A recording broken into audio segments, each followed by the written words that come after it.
विधिमंडळाच्या कामकाज सल्लागार समितीची महत्त्वाची बैठक सुरू झाली आहे। बैठकीसाठी मुख्यमंत्री फडणवीसांसह दोन्ही उपमुख्यमंत्री उपस्थित आहे।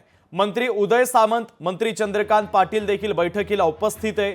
अधिवेशनाचा कालावधी वाढवायचा की नाही या संदर्भात या बैठकीमध्ये महत्त्वाचा निर्णय होणार आहे। तर विधिमंडळ कामकाज सल्लागार समितीची बैठक सुरू आहे। तर बैठकीसाठी मुख्यमंत्री फडणवीस यांच्यासह राज्याचे दोन्ही उपमुख्यमंत्री देखील उपस्थित आहेत। मंत्री उदय सामंत, मंत्री चंद्रकांत पाटील हे महत्त्वाचे नेते देखील या बैठकीला उपस्थित आहेत।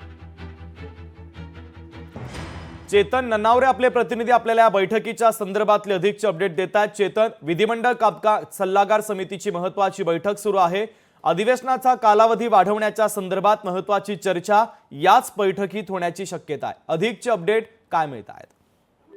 निश्चितच शुभम, बैठक सुरू आहे। 10 मिनिटं झाली गेले आणि या बैठकीमध्ये विरोधकांकडून मागणी करण्यात येत आहे की विधानसभा अधिवेशन आहे हे 24 डिसेंबर पर्यंत खेचण्यात यावं। या उलट सत्ताधारी पक्ष मात्र विधिमंडळ कामकाज नसल्यामुळे 21 तारखेलाच हे अधिवेशन गुंडाळण्याची चर्चा करत आहे। सर्वात महत्त्वाची बाब म्हणजे नाना पटोले आणि भास्कर जाधव हे दोघेही नेते या अधिवेशन कालावधी वाढवण्यासंदर्भात आग्रही आहेत।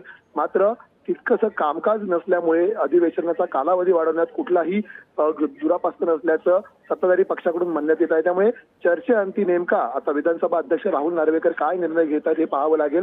मात्र तुर्तास तरी सत्ताधारी पक्ष अनुकूल नसल्यामुळे 21 डिसेंबरला हिवाळी अधिवेशन गुंडाळण्याची दाट शक्यता आहे। शुभम, अगदी चेतन, महत्त्वाचे अपडेट या बातमीच्या संदर्भातले तू पोहोचवलेले आहेत, तुर्तास धन्यवाद। लोकशाही मराठी ऐका, पहा, जागरूक रहा।